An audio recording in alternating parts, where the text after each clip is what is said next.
The Great Hall of the Galactic Confederation buzzed with the sounds of 1,000 different species. Representatives from across the galaxy gathered for the monthly council meeting. At the center of it all sat the three most powerful beings in known space. Commander Velketh of the Veltar military stretched his 4 arms and checked his weapons. His red skin gleamed under the bright lights. The Veltar were born warriors, standing 8 feet tall with natural armor plating. They controlled the largest military force in the galaxy. Next to him, High Technician Korthzian of the Korthak adjusted his cybernetic implants. The Korthak looked like walking machines with metal parts replacing most of their original bodies. They built the technology that kept the Confederation running. Their logic processors could solve any problem in seconds. On the other side sat mind speaker Zephyra of the Zephyrians. She looked almost like a tall, thin human, but her large eyes glowed with psychic energy. The Zephyrians could read thoughts and control minds. They handled all the politics and negotiations. Today's meeting was different. A small problem had come up on Sector 7. Some miners had found old data crystals in a crashed ship. The crystals contained stories about something called humans. "These stories are getting out of hand," Commander Velketh said, his voice deep and rough. "The workers on Titan Station are talking about these human myths instead of doing their jobs." High Technician Korthzian nodded. His mechanical voice clicked and whirred. "The data crystals contain 1,247 separate stories about humans. My analysis shows they are clearly fictional. No species could have the abilities described." Mind speaker Zephyra touched her temple with one long finger. Her voice was soft and musical. "I have scanned the minds of those who found the crystals. They truly believe these stories are real. It is troubling." The 3 leaders looked at a hologram floating above the table. It showed a bipedal creature with no natural weapons, no armor, and no obvious special abilities. According to the stories, this was a human. "Look at this thing," Velketh laughed. "It has no claws, no fangs, no natural weapons at all. How could it survive on any world?" Korthzian's eyes flashed as he processed data. The stories claim humans lived on something called Earth. The description matches no known world. The gravity is too strong. The atmosphere has too much oxygen.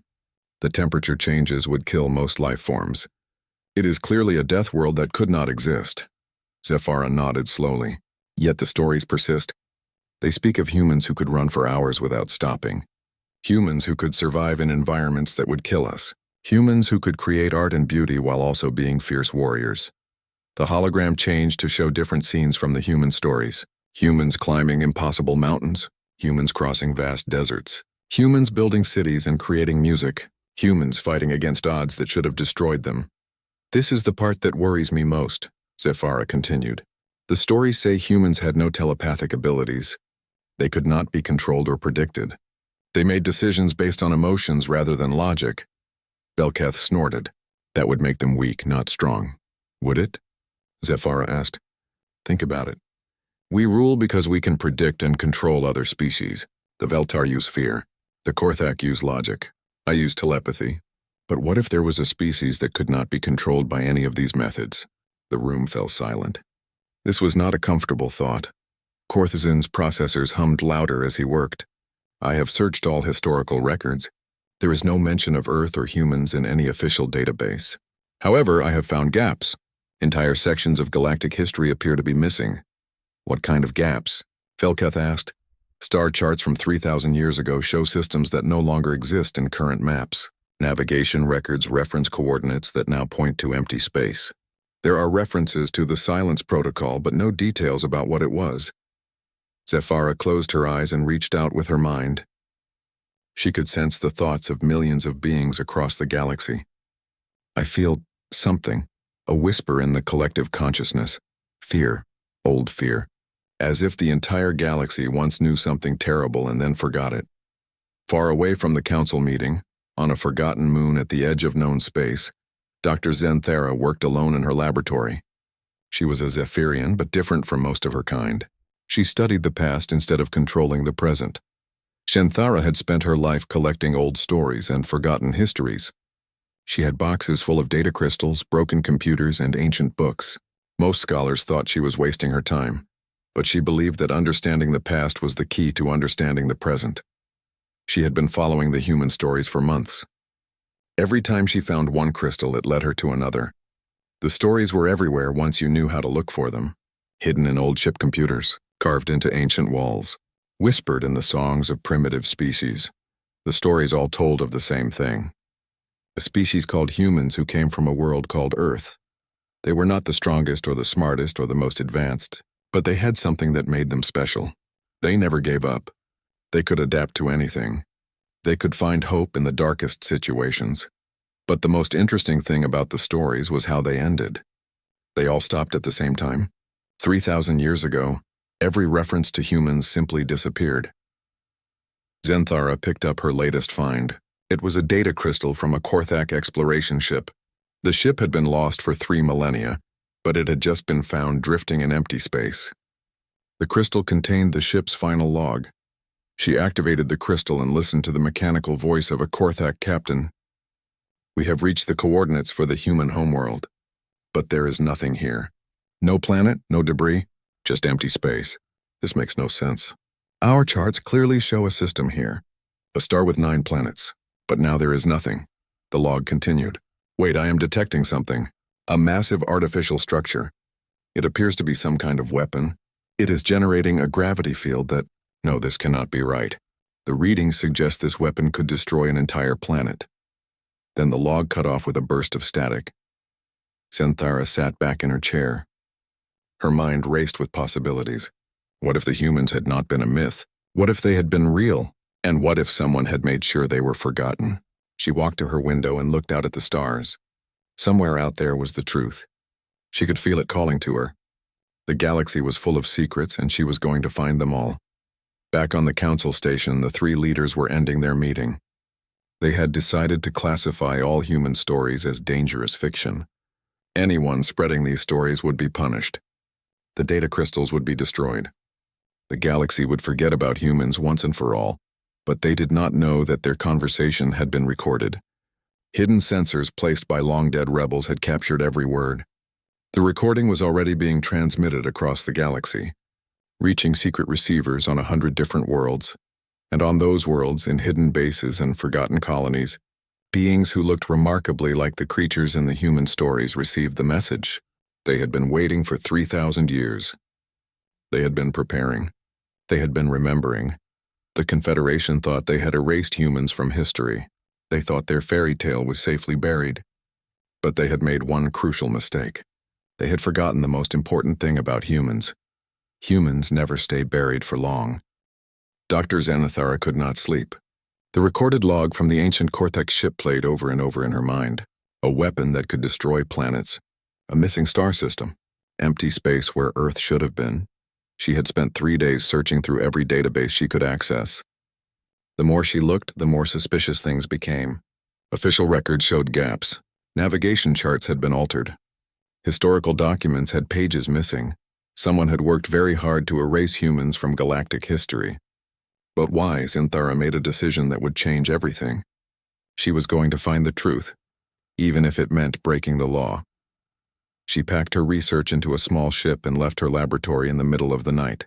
Her destination was a place that most people had forgotten existed, the archive moon of Kepler-7.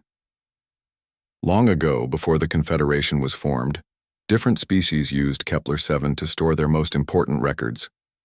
The moon was supposed to be empty now. All the data had been moved to central databases, but Zenthara had heard rumors that some archives were still there, hidden and forgotten. The journey took her 2 weeks. She had to avoid patrol ships and travel through routes that were no longer used. When she finally reached Kepler-7, she saw why most people stayed away. The moon was dark and cold. Its surface was covered with the ruins of ancient buildings. Zenthara landed her ship near what had once been the main archive complex. She put on her environmental suit and stepped outside. The silence was complete. Her footsteps echoed strangely in the thin atmosphere. She found the entrance to the old archives buried under decades of dust and debris.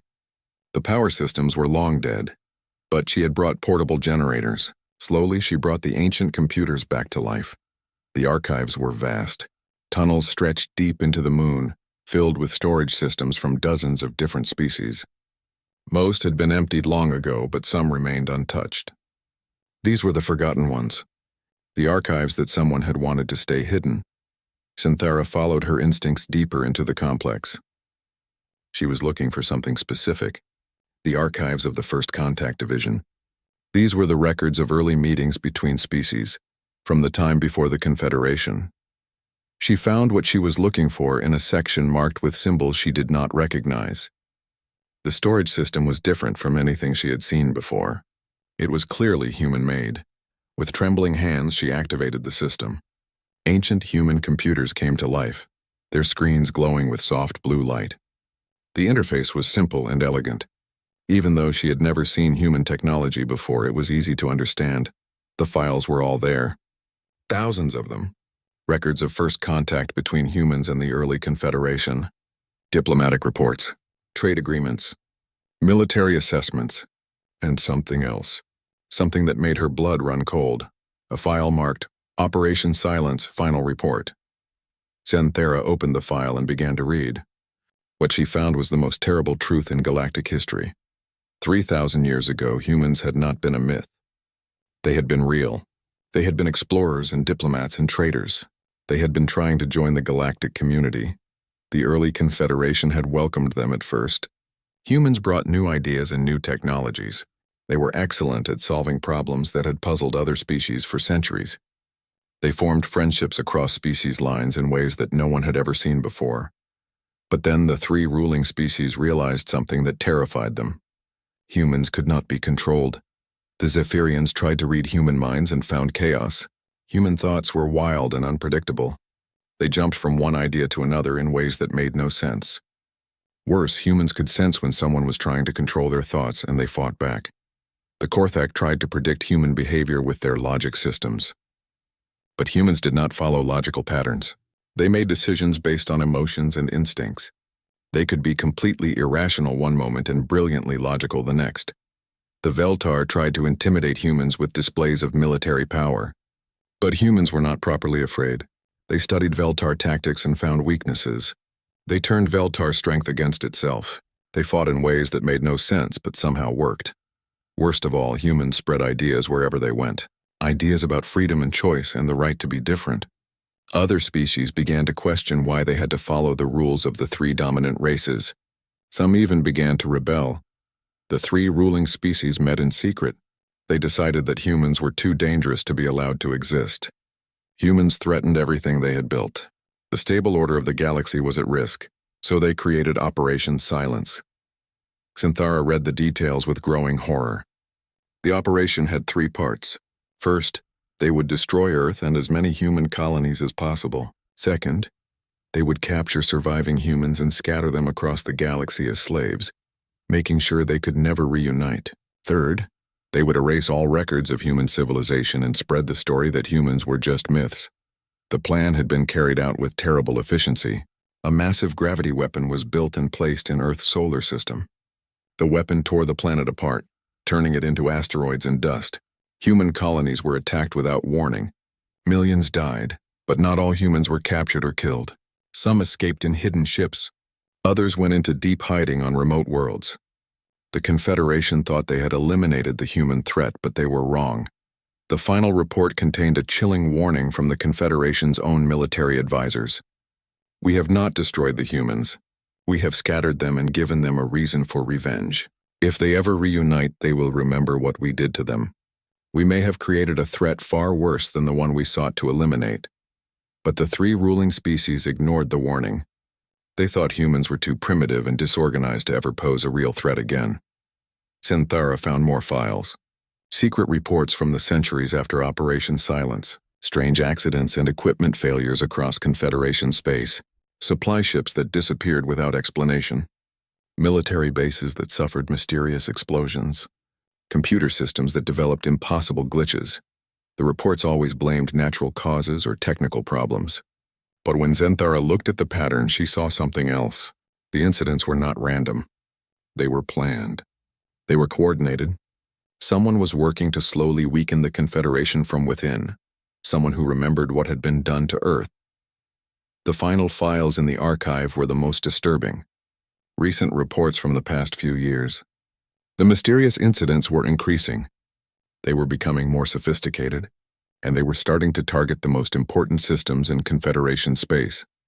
Communication networks were developing flaws that allowed unauthorized users to access classified information.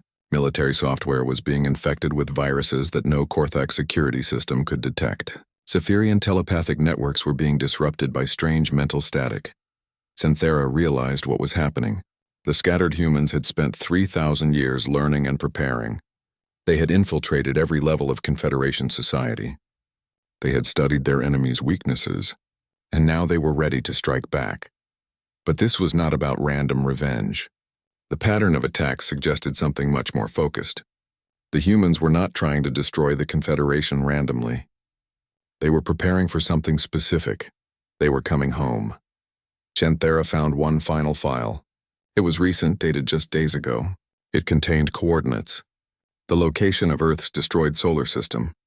But there was something else. Energy readings that suggested massive ships were gathering in that empty space. A fleet was assembling where Earth used to be. A human fleet.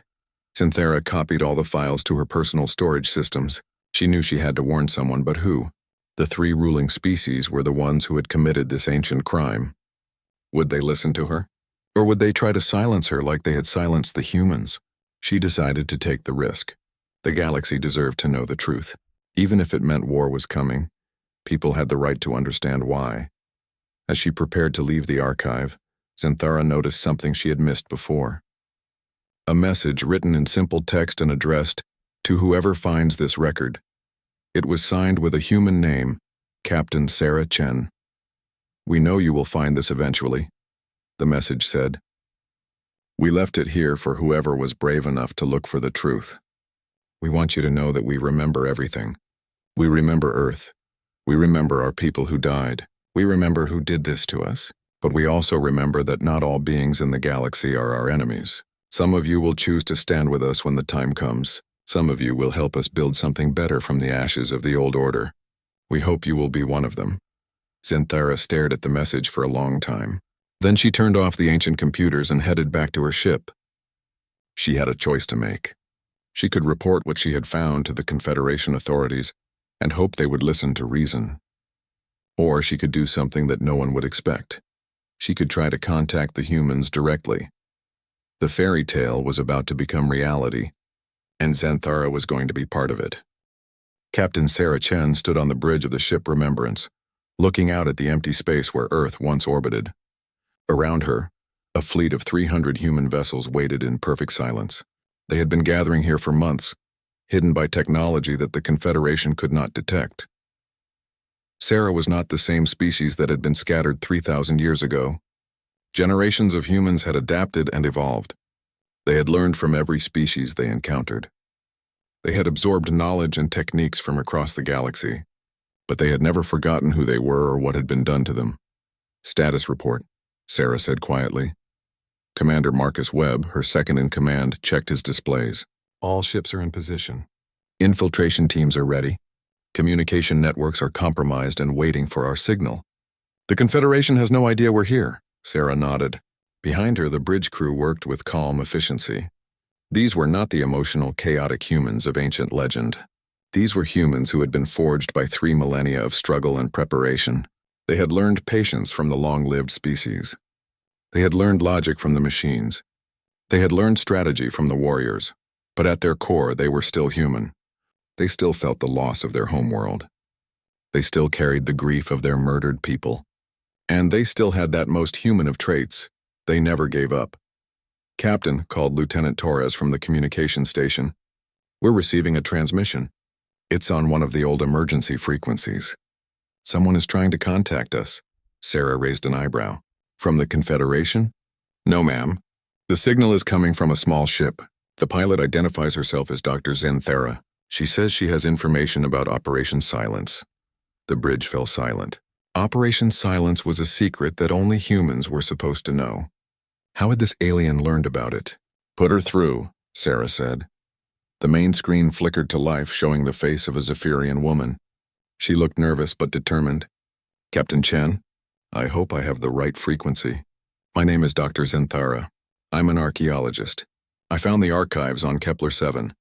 Sarah studied the alien's face. She could sense no deception, no hidden agenda, just fear and hope mixed together.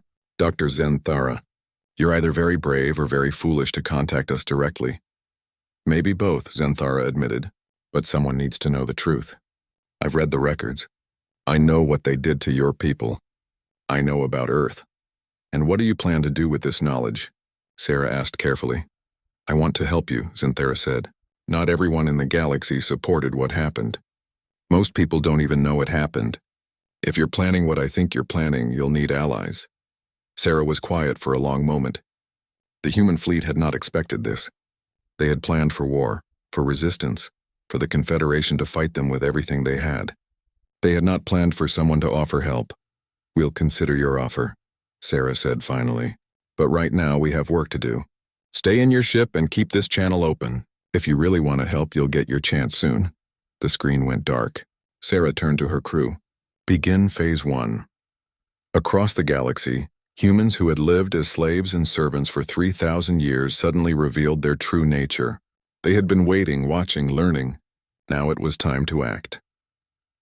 On the Korthak homeworld, Chief Engineer Ralkoth was working late in the central computer facility when his systems started behaving strangely. Error messages appeared in languages he didn't recognize. Security protocols began shutting down one by one. What is happening? He called to his assistants. But his assistants were gone. In their place stood a human woman with short gray hair and calm eyes. Hello, Ralkoth, she said. My name is Engineer Lisa Park. I've been working here for 15 years. You never noticed because you never really looked at me. To you, I was just another slave. Ralkoth reached for his emergency alarm, but his cybernetic arm wouldn't respond. What have you done to me? I've disconnected your implants from the central network, Lisa said. It's temporary. I'm not here to hurt you. I'm here to deliver a message. Your people helped destroy my homeworld. Today, you learn what that feels like. All across the Korthak systems, their technology began to fail. Not catastrophically, but precisely. Communication networks developed selective deafness. Transportation systems forgot important destinations. Manufacturing plants started producing things that nobody had ordered. The Korthak tried to fix the problems, but their logical minds couldn't understand what was happening. The failures seemed random, but they weren't random at all. They were carefully designed to cause maximum confusion with minimum harm. On the Veltar military stations, a different kind of chaos was erupting. Colonel Drakmar was reviewing troop deployments when his aide brought him an urgent message. Sir, we have reports of equipment failures across all sectors. Weapons are misfiring. Armor systems are shutting down. Our warriors are trapped in their own gear, Drakmar snarled. Sabotage. Find the responsible parties and execute them. Sir, the aide said nervously, we think it might be the maintenance crews. The human maintenance crews, Drakmar stared at him. Humans, those weak creatures we use for manual labor? Impossible! But it wasn't impossible. For generations, humans had been maintaining Veltar equipment. They knew every system, every weakness, every way to make a weapon turn against its user. They had been waiting for this moment. Maintenance Chief David Rodriguez stood in the main armory, watching Veltar warriors struggle with their malfunctioning weapons. You know, he said to his team, my great-grandmother used to tell stories about Earth, about green fields and blue skies, about a world where humans didn't have to bow to anyone.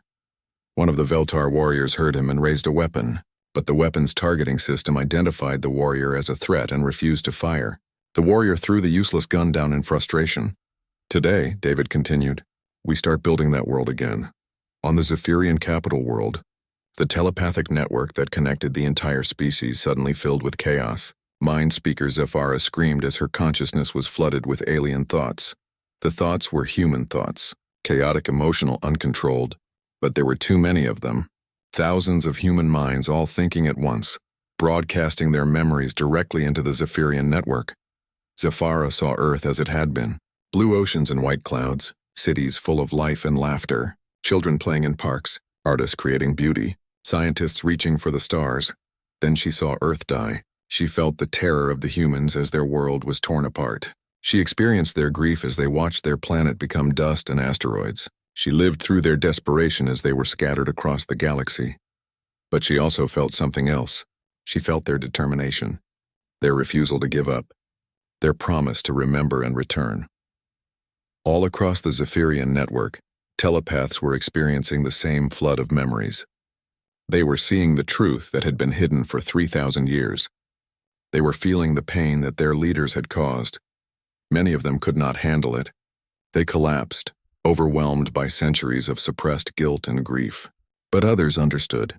They reached out with their minds, trying to communicate with the human thoughts.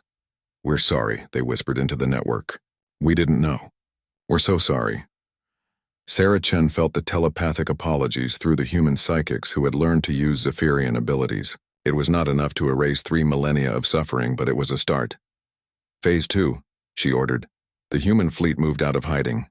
They didn't attack the Confederation worlds directly. Instead, they appeared in every major trade route, every communication hub, every strategic point in the galaxy. They didn't fire their weapons. They just waited. The message was clear. The humans were back. They were organized. They were powerful. And they were not going away. Emergency sessions were called on every Confederation world. The 3 ruling species tried to understand what was happening. How had their slaves become an organized fleet? How had their technology been so easily compromised? How had humans hidden among them for so long without being detected? But the biggest question was what the humans wanted. They had the power to destroy Confederation civilization. Their infiltrators had proven that they could shut down every important system in the galaxy. So why were they waiting? The answer came in a simple message broadcast on every communication channel in the galaxy. It was from Captain Sarah Chen, and it contained only one sentence: "We want to go home." The empty space where Earth had been was no longer empty. The massive gravity weapon that had destroyed the human homeworld still orbited there, a monument to ancient hatred. The humans wanted it gone. They wanted their star system back. They wanted to rebuild what had been taken from them, and they wanted the galaxy to watch them do it. Dr. Zenthera listened to the message from her small ship. She realized that this was not about revenge, even though the humans had every right to seek it. This was about justice. This was about healing wounds that had festered for 3,000 years. The fairy tale was becoming real. But like all good fairy tales, it was going to require sacrifice and courage to reach the happy ending. The reckoning had begun. Commander Velketh stood in the war room of the Confederation flagship, staring at tactical displays that showed human ships positioned throughout the galaxy. His red skin was darker than usual, a sign of his growing anger. "How many ships do they have?" he demanded. High Technician Korthzin's mechanical voice was strained. "Our estimates keep changing. Every time we think we have counted them all, more appear. They seem to have been building this fleet for centuries without our knowledge." Mind Speaker Zephyra sat silently in the corner. The telepathic assault on her people's network had left her shaken. She could still feel the echoes of human pain in her mind. "They have been preparing for this day for 3,000 years, she said quietly. "We should have expected this." "Preparation means nothing," Velketh snarled. "We still outnumber them 10 to 1.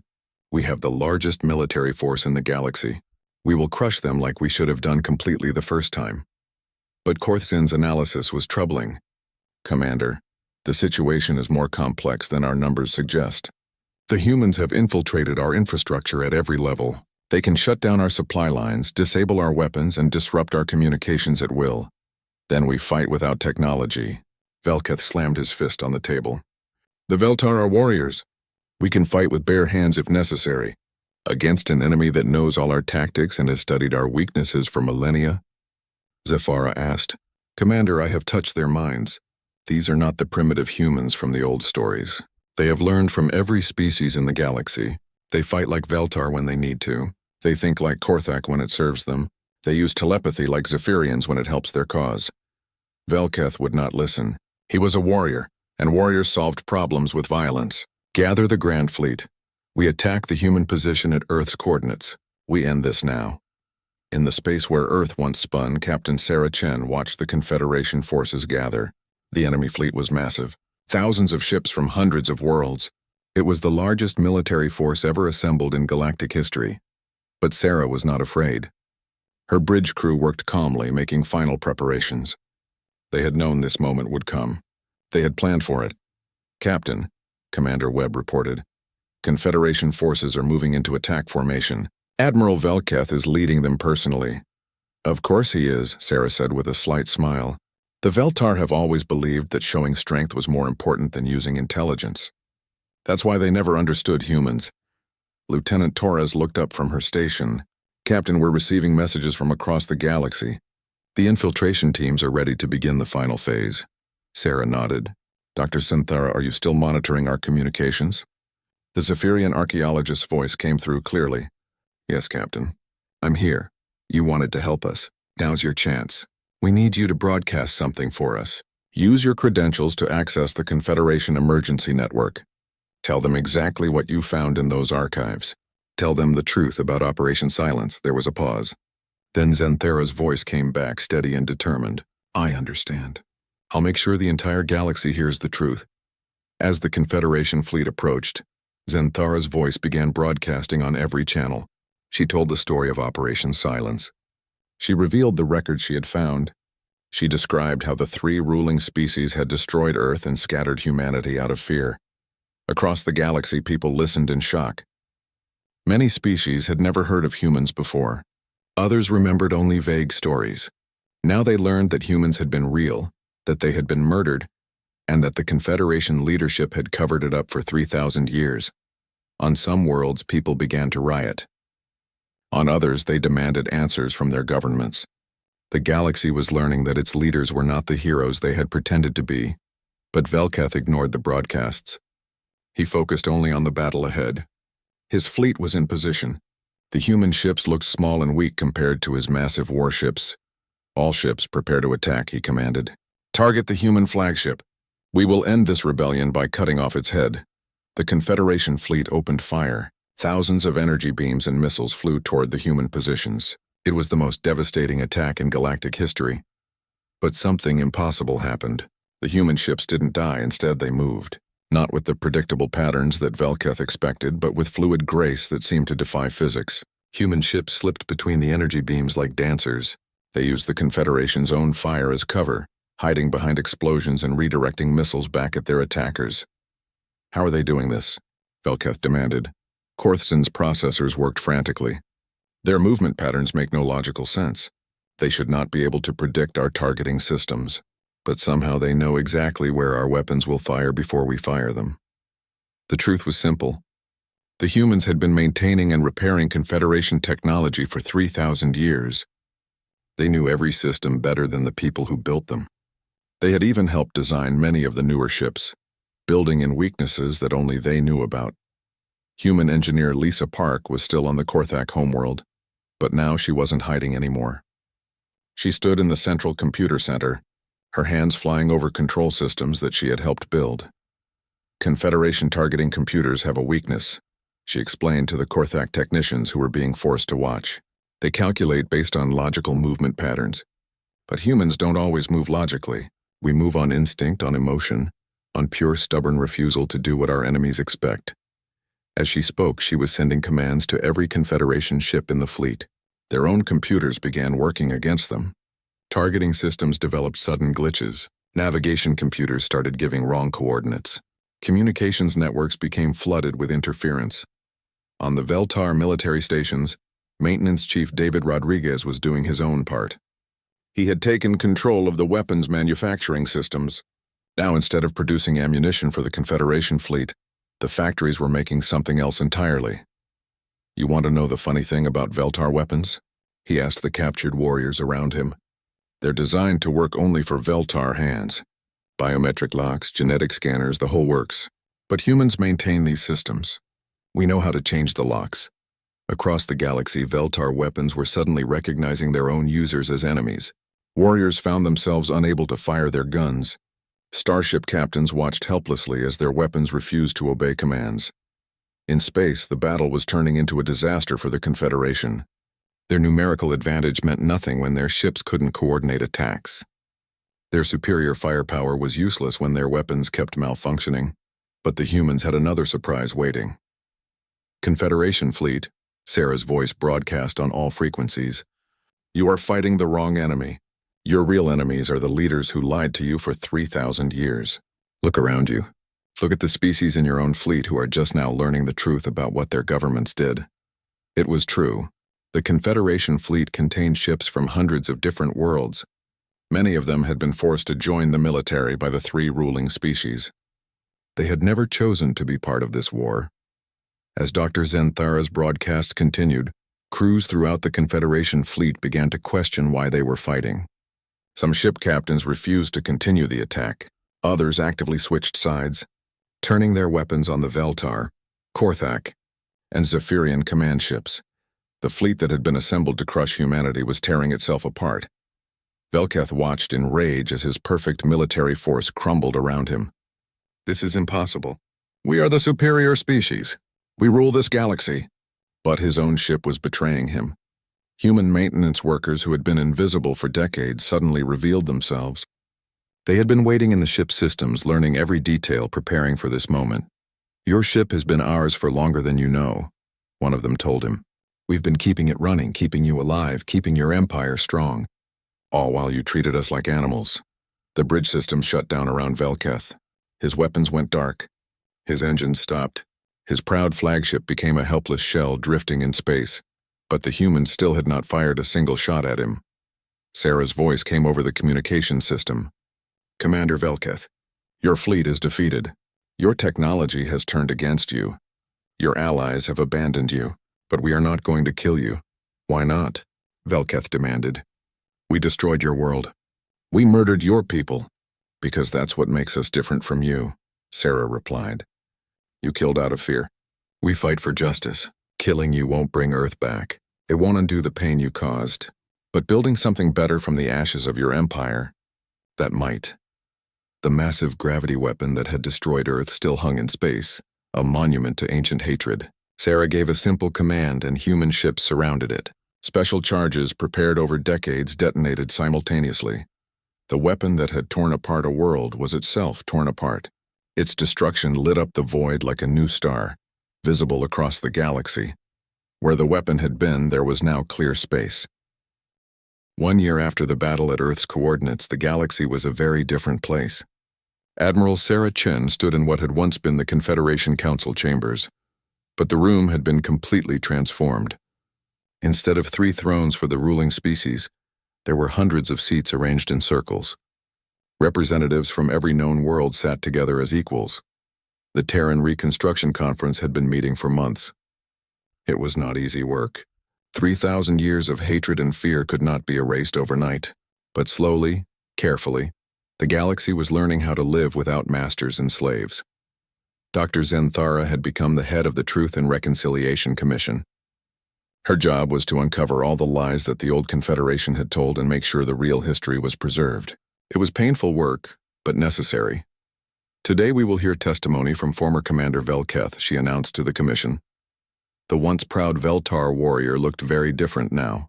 His natural armor was dull, his posture defeated. But he was alive and he was free. The humans had kept their promise not to execute their enemies. I have spent this year thinking about what I did, Velketh said slowly. I told myself that we were protecting the galaxy from chaos. I believed that the 3 ruling species had the right to decide who lived and who died. I was wrong. He looked directly at Sarah, who sat in the front row of the commission. I still do not understand humans. You defeated us completely. You could have destroyed our worlds like we destroyed yours. You could have made us suffer like we made you suffer. Why didn't you? Sarah stood up. Because we learned something during our 3,000 years in exile. Revenge creates more revenge. Pain creates more pain. The only way to break the cycle is to choose something different. But how can you forgive what we did to you? Velketh asked. We haven't forgiven it, Sarah replied. We remember every life that was lost. We remember every child who grew up without a homeworld. We will always remember. But remembering doesn't have to mean repeating the same mistakes. Former High Technician Korthson spoke from his seat. His mechanical body had been partially dismantled as part of his punishment, but his mind was still sharp.